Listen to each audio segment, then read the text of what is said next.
पूर्ण ब्रह्म परमेश्वर बंदीशोर सदगुरु संत रामपाल जी महाराज जी की जय हो। बंदीशोर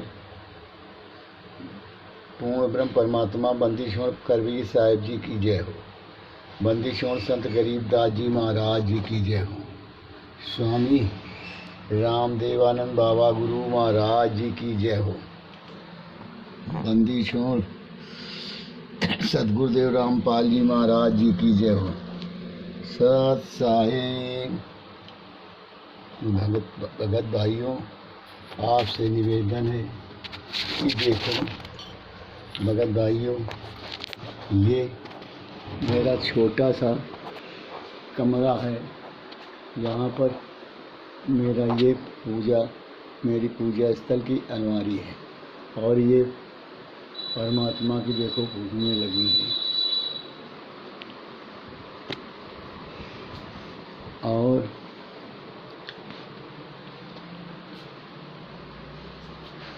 भगत भाइयों से निवेदन है कि ये परमात्मा की जेल वाली फोटो अपने अपने घर में लगाओ, पूजा स्थल में यहीं ज्योत जलाओ।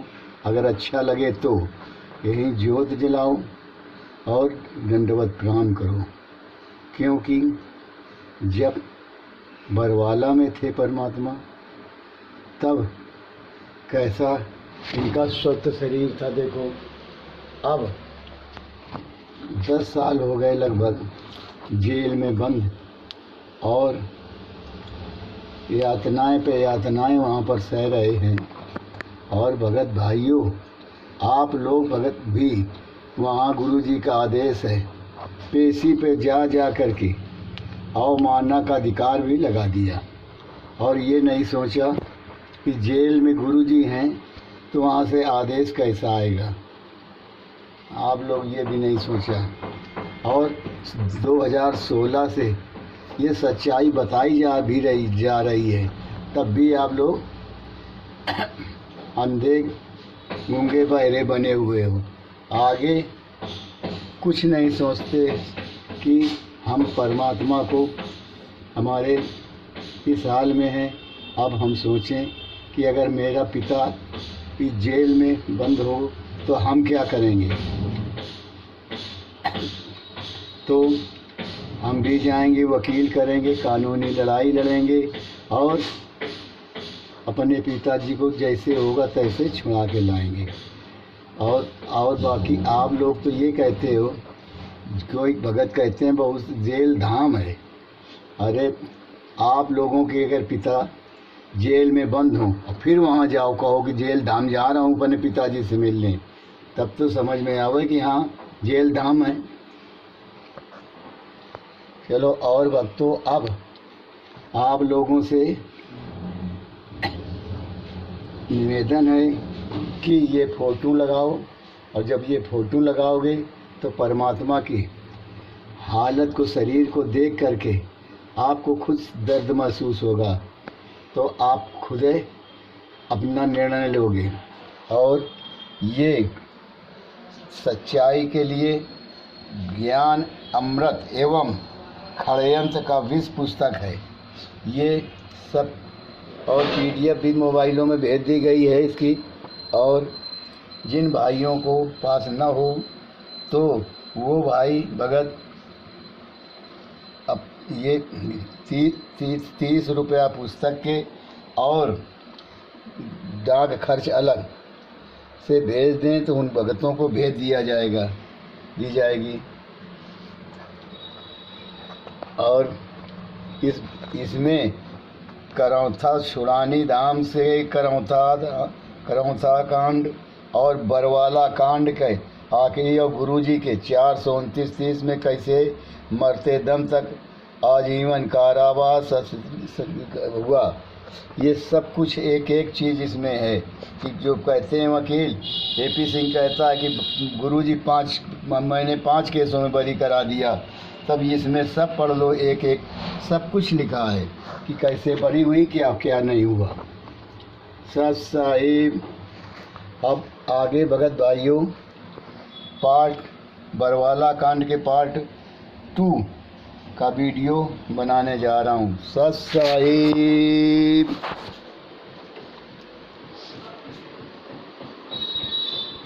हे मेरे बगन भाइयों,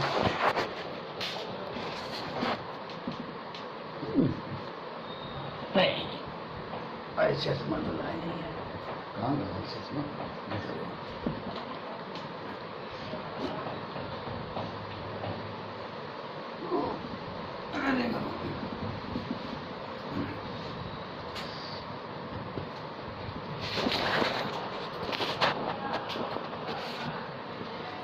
और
अब मैं अपने प्रसंग पर आता हूँ कि मेरा प्रसंग है दिनांक 8 अगस्त 2014 को हाई कोर्ट चंडीगढ़ ने गुरुजी को उपस्थित होने के कारण देने के लिए निर्धारित तिथि पर क्या हुआ। इस संबंध में सत्य बात यह है कि सद्गुरुदेव जी अपने अधिवक्ता श्री RS राय के माध्यम से चंडीगढ़ हाई कोर्ट में अपीयर हुए, क्योंकि उसी तिथि में अर्थात 8 अगस्त 2014 को रोहतक न्यायालय में गुरुजी के केस में सुनवाई हेतु अवश्य उपस्थित होना था। इसलिए इस तिथि पर गुरुजी रोहतक न्यायालय में चले गए थे। इधर चंडीगढ़ हाई कोर्ट में गुरुजी के अधिवक्ता ने गुरुजी की तरफ से न्यायालय में हाजिर होकर न्यायालय से उक्त बातों को बताते हुए हाई कोर्ट से प्रार्थना की है कि रोहतक कोर्ट के न्यायिक आदेशानुसार चले जाने के कारण यहाँ आज 8 अगस्त 2014 को स्वयं उपस्थित नहीं हो कर अपने अधिवक्ता के माध्यम से उपस्थित हैं। न्यायालय जब कभी उनके उपस्थित का अपेक्षा करेगा, आगे के दिनों में सद्गुरुदेव अवश्य उपस्थित होंगे। साथ ही न्यायालय से सद्गुरुदेव जी की तरफ से जवाब देने हेतु भी एक समय देने के लिए ये अर्चना की गई, जिस पर चंडीगढ़ हाई कोर्ट ने गुरुजी के प्रार्थना के सुनकर लिखित जवाब देने हेतु अगली तिथि 27 अगस्त 2014 को निर्धारित कर दी।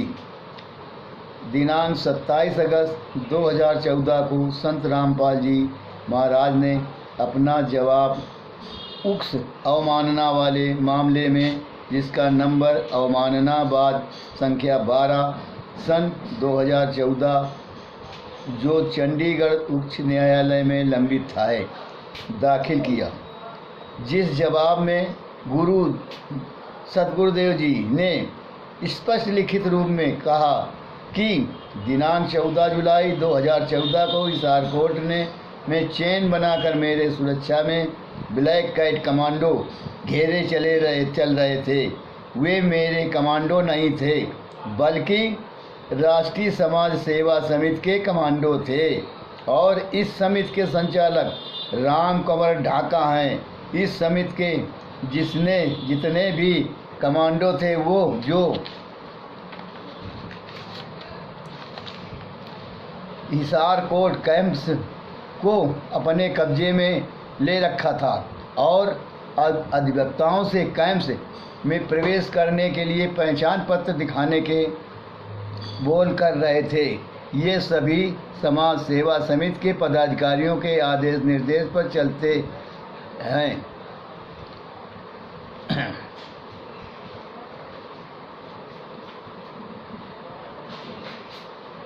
हैं।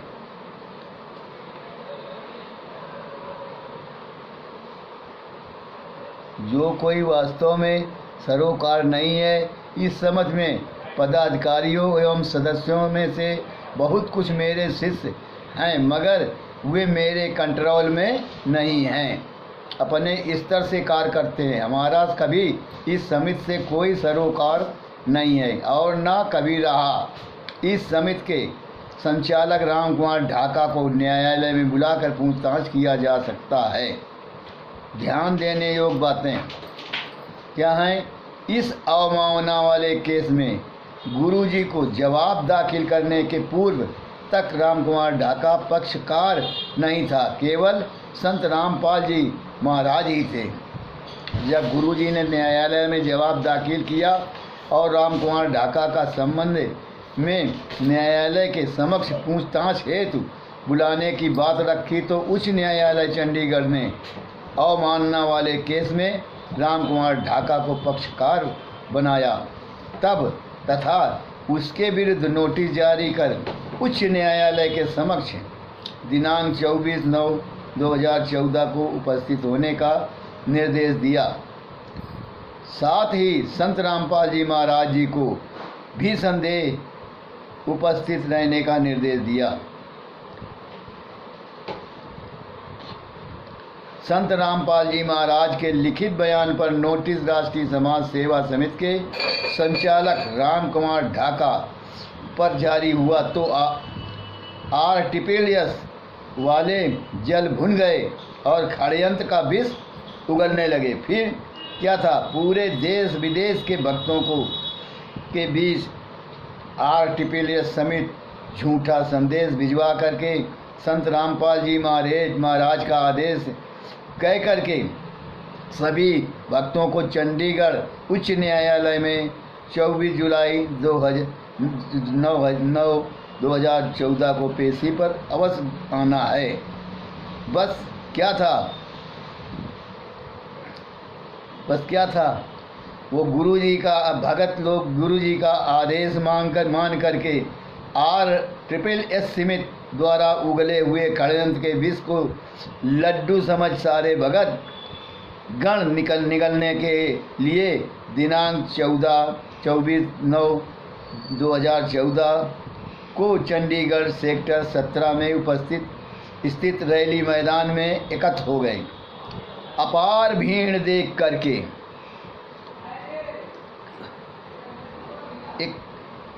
करके RSS समिति फूली नहीं समाई। भक्तों के हाथों में जजों एवं न्यायालयों के खिलाफ तख्तियां थमा संत रामपाल जी महाराज के विरुद्ध भड़काते हुए गए। समिति के पदाधिकारियों ने अपने भाषणों के माध्यम से न्यायिक अथॉरिटी को प्रोवोकेट करते गए और सारे भगत उनके षड्यंत्र के विष से बेखबर अपने सामने एवं अपने दाता के बीच खाई खोदते गए। हम इतने भंग के नशे में चूर हो गए कि हमारे एवं दाता के बीच खाई खोदने वाले काल ब्रह्म के दूत RTPS समिति का ही सहयोग करते गए। मैंने लेखक भी चंडीगढ़ सेक्टर 17 के रैली मैदान दिनांक 24/9/2014 को पहुंचा था। इस स्थिति में राम कुमार ढाका, जो राष्ट्रीय समाज सेवा समिति का संचालक है, चंडीगढ़ उच्च न्यायालय पहुंचकर अपनी जमानत करा ली।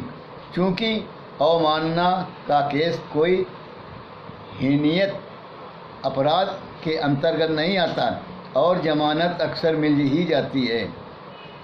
उक्त तिथि को राम कुमार ढाका ने गुरुजी द्वारा दिए गए लिखित बयानों के विपरीत अपना लिखित शोकाज में वर्णन किया है कि राष्ट्रीय समाज सेवा समिति से संत रामपाल जी महाराज को कोई लेना देना नहीं है। इस समिति का संचालक मैं राम कुमार ढाका हूँ, मगर इस समिति का सदस्य था या पदाधिकारी वही बन सकता है जो संत रामपाल जी महाराज जी का शिष्य होगा। तो राम कुमार ढाका का उक्त बयान न्यायालय में एक ये साबित करने के लिए कि राष्ट्रीय समाज सेवा समिति संत रामपाल जी महाराज के दिशा निर्देश से ही गठित की गई है, ये काफ़ी है। बता दूं कि मैं दिनांक 24/9/2014 को चंडीगढ़ सेक्टर 17 की रैली मैदान में उपस्थित था। मैंने देखा राम कुमार ढाका उच्च न्यायालय से अपनी जमानत लेकर आया और खुले मंच से भाषण दिया कि न्यायालय ने पूछा कि संत रामपाल जी महाराज क्यों नहीं उपस्थित हुए, तो बताया गया कि उनका तबीयत खराब है, ठीक होते ही न्यायालय के समक्ष आवेंगे। तो मगर न्यायालय ने तिथि नहीं दे रहा था। अपने भाषण में राम कुमार ढाका ने कहा कि हमारे सदगुरुदेव जी ने जज का मूड फेर दिया है और जज से अगली तिथि परमात्मा ने लिखवा ही दिया है और वही अनाउंस किया कि मुकदमा में आगे की तिथि 5/11/2014 निर्धारित हो चुकी है। निर्धारित तिथि की पेशी पर पुनः आप सभी भक्तों को चंडीगढ़ पहुंचने का सदगुरुदेव का आदेश है।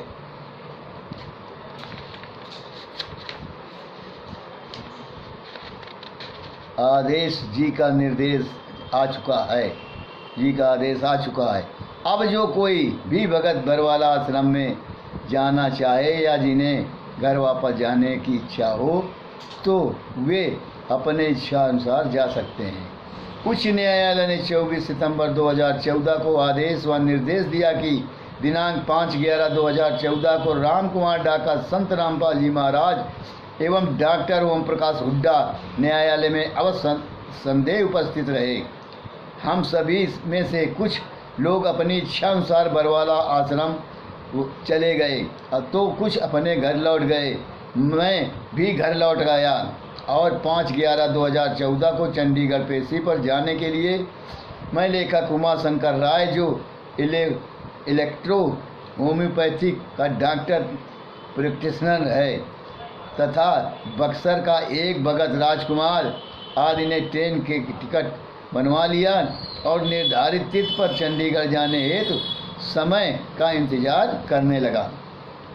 इधर राष्ट्रीय समाज सेवा समिति के पदाधिकारियों ने अपने कुटिल चाल एवं षड्यंत्र को और प्रभावी करने के लिए यूमर फैलाए कि संत रामपाल जी महाराज का आदेश है कि सभी भगत गण अति शीघ्र इस समिति का सदस्य बने और राष्ट्रीय समाज सेवा समिति का पहचान पत्र अपने स्टेट कोऑर्डिनेटर से प्राप्त करें। फिर क्या था, भक्तों की होड़ से लग गई, सदस्य बन गए। राष्ट्रीय समाज सेवा समिति ने उन 10 लाख लोगों का नाम एवं हस्ताक्षर के साथ लिस्ट तैयार कर लिया और अपने षड्यंत्र को प्रभावी करने के लिए उसे अपना साधन बना लिया। अपना जनबल दिखाने के लिए न्यायालय पर दबाव बनाने के नियत से 10 लाख सदस्यों की लिस्ट को रोहतक सत्र न्यायालय में दायर किया और धमकाया कि ये सारे सदस्य चंडीगढ़ पेशी में जाएंगे। इतना ही नहीं, राष्ट्रीय समाज सेवा समिति ने अपने षड्यंत्र के विष को और विषाक्त बनाने के लिए चंडीगढ़ केंद्र शासित प्रदेश के पुलिस पदाधिकारी के नाम समिति के अध्यक्ष राम कुमार ढाका की ओर से धमकी भरा पत्र लिखा गया।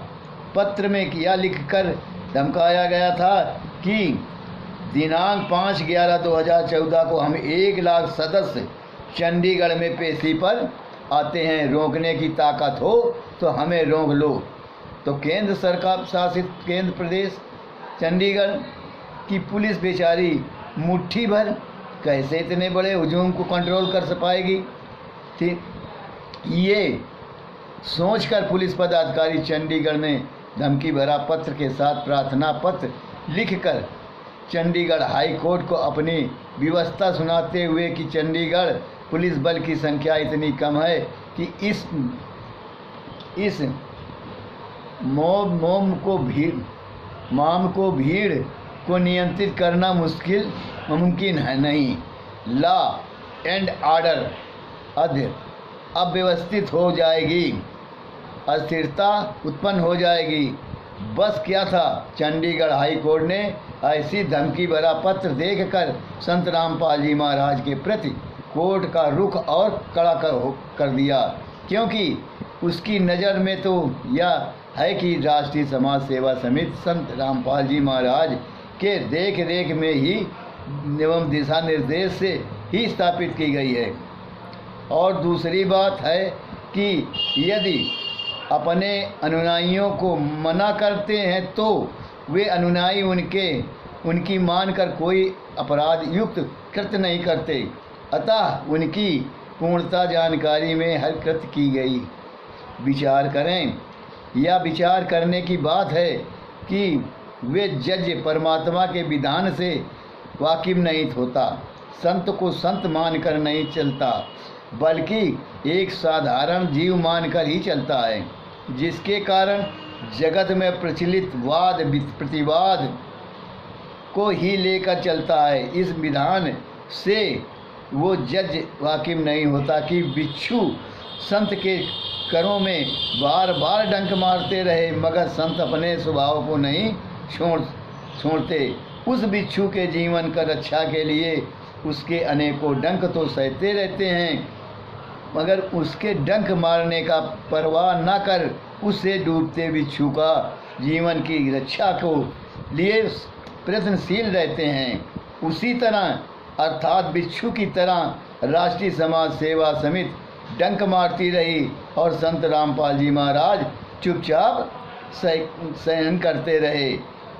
जिस तरह बिच्छू के डंक मारने की क्रिया को पथिक देखकर संत को मूर्ख एवं बेवकूफ़ ही समझ रहा होता है कि उसे छोड़ क्यों नहीं देता, चुपचाप सहन क्यों करता है, उसे मारने देता है। उसी तरह जज महोदय यह समझ रहा होता है कि संत राष्ट्रीय समाज की सेवा समिति के लोगों को मना कर रहा होता तो वे सभी ऐसा अपराध नहीं करते।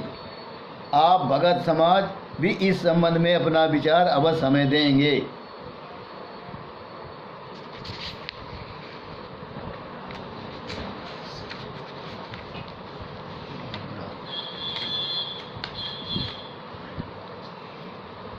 साथ साहिब भगत भाइयों, मेरा नाम राम किशोर दास उर्फ गुप्ता जी, दामोदर नगर कानपुर का रहने वाला हूँ। मेरा मोबाइल नंबर 99 19 69 48 15 है। सभी भगत भाइयों और भगत बहनों को सत साहिब। आगे का वीडियो पार्ट 3 होगा।